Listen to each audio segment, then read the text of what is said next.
ഈ സിഗരറ്റ് എന്ന് പറഞ്ഞാൽ 555 വേറെ എന്താണെങ്കിലും അതിന്റെ ഒരു സുഖം വരില്ല. നീ എന്ന് മുതലടെ 555 ഒക്കെ കാണാൻ തുടങ്ങിയത്? പണ്ട് ആരോ വലിച്ചെറിഞ്ഞ നല്ല സ്റ്റാൻഡേർഡ് ബീഡിക്കുറ്റി ആരും കാണാതെ തെരഞ്ഞു പെറുക്കിയെടുത്ത് പൊടി തട്ടി നീ ഞാനൊക്കെ ഷെയർ ആയിട്ട് വലിച്ച ആ പഴയ കാലം നീ പാടെ മറന്നൂല്ലേ? നീ ഇപ്പോഴും അത് ഓർത്തോണ്ടിരിക്കുന്നുണ്ടാ എപ്പോഴും മുറിബീടി വലിച്ച് നടക്കുന്നത്. എടാ, കാശുണ്ടായാൽ അതുപോലെ ജീവിക്കാൻ പഠിക്കണം. Money making is an art. എനിക്കിതിന്റെ ഈ മണി ഫിലോസഫി ഒന്നും മനസ്സിലാവില്ല. ഇനിയിപ്പോ മനസ്സിലാവേ വേണ്ട. പെണ്ണും പെടക്കൊഴിയൊന്നും ഇല്ലാത്തവനല്ലേ ഞാൻ. നിന്റെ നിഴലായിട്ട് ഇങ്ങനെ കഞ്ഞി കുടിച്ച് കഴിഞ്ഞോളാം. വിൻസെന്റിനെ എടാപോടാന്ന് വിളിക്കാൻ അധികാരമുള്ള ഒറ്റയാളെ ഈ ഭൂമിയിലുള്ളൂ.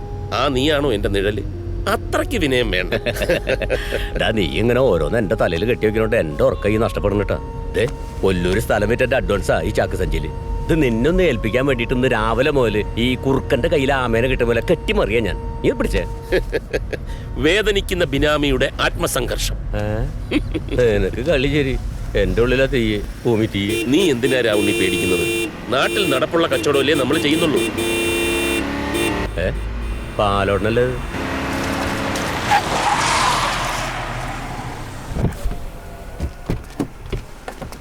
അതെ, എന്താളിയാ? ആ പുഴക്കലെ പാടത്തെ 10 ഏക്കറിന് ടോക്കൺ അഡ്വാൻസ് കൊടുത്തില്ലേ? ആ 600 വടിയായി. ഒറ്റ മോനുള്ളത് അമേരിക്കയിൽ നിന്ന് വന്നിട്ടുണ്ട്. അയാൾക്കാണെങ്കിൽ സ്ഥലം വെക്കാൻ ഒരു താല്പര്യമില്ല. നാളെ കഴിഞ്ഞ് തിരിച്ചു പോവുകയും ചെയ്യും. ഇനിയിപ്പോ എന്താ ചെയ്യാ? എപ്പോഴാ ശവോടക്ക്? ഇന്ന് 3 മണിക്ക്. നമുക്കിപ്പം അളയ വണ്ടി കയറ്, നമുക്ക് അങ്ങോട്ട് പോവാം. എന്താ പറഞ്ഞേ? അളയ വണ്ടി കയറ്. ദാസ, പോകുന്ന വഴിക്ക് ഒരു റീത്ത് വാങ്ങണം. ഓ, പുഴയ്ക്കല പ്രോജക്റ്റ് എന്റെ ഡ്രീം പ്രോജക്റ്റാ. അത് പോയിക്കൂടാ. മരണ വീട്ടിലിപ്പോ സ്ഥല കച്ചവടം ചെയ്യാൻ പോവാ. അതല്ല, അനുശോചനം അറിയിക്കുന്നതിന്റെ കൂട്ടത്തിൽ ഒന്ന് മുട്ടി നോക്കാം. കച്ചവടം രംഗബോധമില്ലാത്ത കോമാളിയാണെന്ന് പണ്ട് ആരോ പറഞ്ഞിട്ടുണ്ട്. ഫിലോസഫി.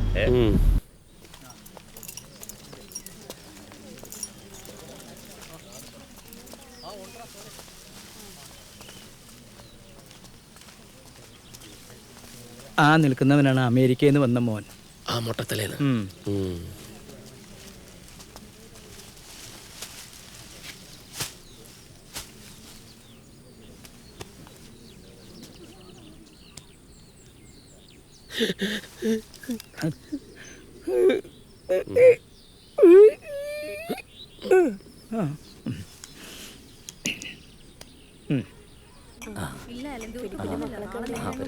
ഡ്രിങ്ക്സ് ഞാൻ കൊടുത്തോളാം. ഒരു മോളെ കൂൾ ഡ്രിങ്ക്സ് വേണ്ട. ഡ്രിങ്ക്സ് ഇങ്ങോട്ട് ഞാൻ കൊടുത്തോളാം. അച്ചോ ഡ്രിങ്ക്സ്.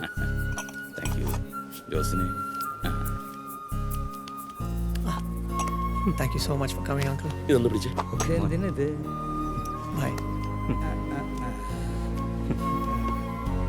അച്ചായ, വിഷമിക്കരുത്. എല്ലാം ധൈര്യമായിട്ട് ഫേസ് ചെയ്യണം. സാധാരണ അയൽവാസികളാണ് ഈ മരണ വീട്ടിലെ കാര്യങ്ങളൊക്കെ നോക്കുന്നത്. ഇതിപ്പോ ഡേവിഡിന് അയൽക്കാരുമായിട്ടൊന്നും വലിയ ബന്ധമില്ലാത്തതുകൊണ്ടാണ് ഞങ്ങളൊക്കെ ഇങ്ങനെ. Thank you, Mr. വിൻസെന്റ് ബിസിനസ്സാണ്. Vincent group of companies. Please come. Sit. മരിച്ചുപോയ തോമസ് ഏട്ടൻ എൻ്റെ അപ്പനെ പോലെയായിരുന്നു. അപ്പൻ്റെ പേര് തോമസ് എന്നല്ല, ജോസഫ് എന്നായിരുന്നു. അപ്പനെ പോലെ ആയിരുന്നുകൊണ്ട് അങ്ങനെ പേര് വിളിക്കില്ലായിരുന്നു. ഓക്കെ. അപ്പനുമായിട്ട് എന്തെങ്കിലും ഇടപാടുണ്ടായിരുന്നോ? ഏയ്, ഇങ്ങനെ ഒരു അവസരത്തിൽ പറയാൻ പാടില്ലാത്തതാണ്.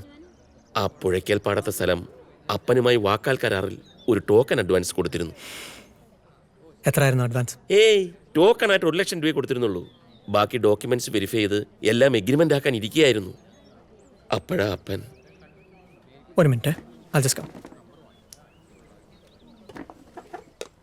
എന്താ?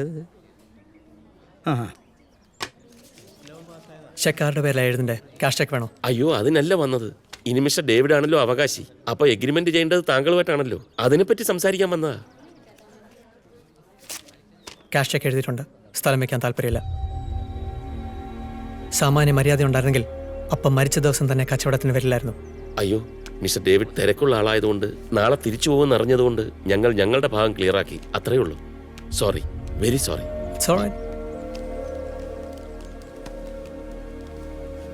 David, just A minute. പോര കത്തുമ്പോ വാഴ വെട്ടാൻ പോയാലേ ഇങ്ങനെ ഇരിക്കും. ഞാനപ്പോഴേ പറഞ്ഞതാ. ഇനിയിപ്പോ എന്തിനാ നിക്കണേ? ഇതൊന്ന് വലിച്ച് തീർത്തോട്ടളിയാ. പിന്നെ ഇറങ്ങുമ്പോ ഒരു ജസ്റ്റ് മിനിറ്റ് കേട്ടില്ലേ? സ്വരം കേട്ടിട്ട് ആ പെമ്പറന്നേരാണ് ഡേവിഡിന്റെ കാര്യങ്ങളൊക്കെ തീരുമാനിക്കുന്നതെന്ന് വെറുതെ ഒരു തോന്നൽ. അയ്യോ അങ്ങനെ വെറുതെ തോന്നണ്ട, അയാളെ ഞാൻ തല്ലിട്ടഞ്ഞ് ഭാഗ്യം. ഇടയ്ക്ക് കണക്ക് പിഴക്കളിയാ, നമുക്ക് വേറെ വഴി നോക്കാം. വന്നേ. ശരി, ജസ്റ്റ് മിനിറ്റ്. കേട്ടില്ലേ? Just A minute. ആക്ച്വലി ആ സ്ഥലം 10 ഏക്കറല്ല, 25 ഏക്കറുണ്ട്. മൊത്തമായിട്ട് എടുക്കാൻ തയ്യാറാണെങ്കിൽ I am ready. Mister David, അപ്പം മരിച്ച ദിവസം തന്നെ കച്ചവടത്തിന് വന്നത് സത്യത്തിൽ മര്യാദകേട് തന്നെയാണ്. പക്ഷേ ബിസിനസ് ഒരു യുദ്ധം പോലെയാണ്. തീരുമാനങ്ങൾക്ക് ചിലപ്പോൾ ജീവന്റെ വിലയാ. അത് കൃത്യസമയത്ത് എടുത്തേ പറ്റൂ. രാവണ്ണി, ആ സഞ്ചയം കൊടുത്തേക്കു. 25 ഏക്കർ ഒരുമിച്ച് നമുക്ക് താങ്ങുമോ? അത് നമുക്ക് മാനേജ് ചെയ്യാം. ഇത് 50 lakhs. നാളെ രാവിലെ വന്ന് എഗ്രിമെന്റ് സൈൻ ചെയ്യുമ്പം കുറച്ചുകൂടി അഡ്വാൻസ്. 4 മാസം കഴിഞ്ഞാൽ രജിസ്ട്രേഷൻ. Okay, agreed. ഇതിൻ്റെ റെസിപ്റ്റ് വേണ്ടേ? വേണ്ട, I trust you. Thank you. Vincent, നിന്നെ ഞാൻ സമ്മതിച്ചു വിട്രാ. നമസ്കാരം. നമസ്കാരം. ഉച്ച വരെ ഈ തുണിക്കടയില്, ഉച്ച കഴിഞ്ഞ ബസ് സർവീസിന്റെ ഓഫീസിലെ. അതാ പതിവ് ആൻഡോ പറഞ്ഞേ. അതാ പതിവ്. കാര്യം പറഞ്ഞോളൂ. അതായത് ഇക്കൊല്ലത്തെ ചെറക്കല്ലൂര് പൂരം കൂടുതലൊന്ന് പൊലിപ്പിച്ചാലോ എന്ന് കരുതുക. പൊലിപ്പിച്ചോളൂ. അതിനെന്താ? അല്ലല്ല, പഞ്ചവാദ്യത്തിനും ഗാനമേളക്കൊക്കെ സ്പോൺസർമാരായിണ്ട്. പിന്നെ ആനയുടെ കാര്യത്തിന് ആളായി വരുന്നേ ഉള്ളൂ. വെടിക്കെട്ടും ബാക്കിയുണ്ട്. വിൻസെന്റ് എന്നെ ഏതാ താല്പര്യം അതങ്ങടാവാം. ഇരിക്ക്. ആയിക്കോട്ടെ. ഈ ആനയും വെടിക്കെട്ടും ഒക്കെ എനിക്ക് പണ്ടേ പേടിയാ. സാധു മൃഗങ്ങളെ പേടിപ്പിക്കുക, വെടിക്കെട്ട് നടത്തി ആളെ കൊല്ലുക ഒരു ദൈവത്തിനും ഇഷ്ടമാവില്ലെന്നാണ് എൻ്റെ വിശ്വാസം. പക്ഷെ ചെറക്കല്ലൂർ പൂരത്തിന് എല്ലാ കൊല്ലവും ഒരു എമൗണ്ട് തരാറില്ലേ? അത് മുടങ്ങാതെ വാങ്ങിച്ചോളൂ. അതിന് പകരമായിട്ട് ഷോപ്പിന്റെ ഒരു ഫ്ലെക്സ് പൂരപ്പറമ്പിൽ വെക്കുകയും വേണം. അത് പിന്നെ പതിവാണല്ലോ. ഇക്കൊല്ലം മെയിൻ സ്പോൺസർ ആവുകയാണെങ്കിൽ കടേരെ മാത്രമല്ല വിൻസെന്റ് ഏട്ടനെയും ഒരു അടിപൊളി ഫ്ലെക്സ് വെക്കാം. ഒരാശംസ ഫ്ലെക്സ്. തിരുമതേതരത്തും കൂടി ആവുമല്ലോ. കുറേ കാശുണ്ടാകുമ്പോൾ ആൾക്കാരെന്താ എന്നെ ബഹുമാനിക്കാത്തതെന്ന് വേവലാതിപ്പെട്ട് അതിനുവേണ്ടി കാശിറക്കുന്ന കുറെ വേദനിക്കുന്ന കോടീശ്വരന്മാർ നമ്മുടെ നാട്ടിലുണ്ട്. എങ്കിൽ വിൻസെന്റിന് ആ വേവലാതി ഇല്ല. ഇല്ലല്ലേ? ഞാനേ പ്രാഞ്ചിയേട്ടനല്ല, എനിക്കൊരു പത്മശ്രീയും വേണ്ട. ആൻഡോ, പതിവ് കൊടുത്തരാം. പൂരപ്പറമ്പിൽ ഫ്ലെക്സ് നോക്കാൻ മറക്കണ്ട. ചേട്ടാ നടക്കുമല്ലേ? ഇനി ഇതൊന്ന് ട്രൈ ചെയ്തേ. ഫുട്ബോൾ പ്ലേസ് ഒക്കെ ചെയ്യുന്ന സ്ലോ വാക്ക് ആൻഡ് സ്ട്രെച്ച്. ഞാനാ? പിന്നല്ലാതെ ആരെങ്കിലും കണ്ടാ എന്താ വിചാരിക്കടാ? അങ്ങനെ ചെയ്യപ്പാ. വെറുതെ നടന്നാലൊന്നും കൊളസ്ട്രോൾ പറയില്ല. മേലനങ്ങണം. നോക്കി, നമുക്ക് ലെഗ് സ്ട്രെച്ച് ചെയ്യാം. ഇതൊന്ന് ഹോൾഡ് ചെയ്യും. മറ്റേ കാൽ ഫുൾ ടൈം ആക്കി ലഞ്ചസ്. ഓടാ, ഉദ്ഘാടന ദിവസം ഇത്രയും മതി. പെട്ടെന്ന് പതിവില്ലാത്ത ചെയ്തു കഴിഞ്ഞാലേ ബോഡി ചിലപ്പോൾ കൺഫ്യൂഷൻ ആവും. എന്ത് കൺഫ്യൂഷൻ? അപ്പൊ നിങ്ങൾ ഉത്തരവാദിത്വം ഇല്ലാണ്ടാവരുത്. ഉത്തരവാദിത്വം ആരായി പറയുന്നത്? അപ്പന്റെ ആരോഗ്യത്തിന്റെ കാര്യത്തിലെങ്കിലും എനിക്ക് എത്ര ഉത്തരവാദിത്വം ഉണ്ട്. പിതൃസ്നേഹം കരകവിഞ്ഞൊഴുകുന്നുണ്ടല്ലോ. എന്താ ആവശ്യം? എന്താവശ്യം?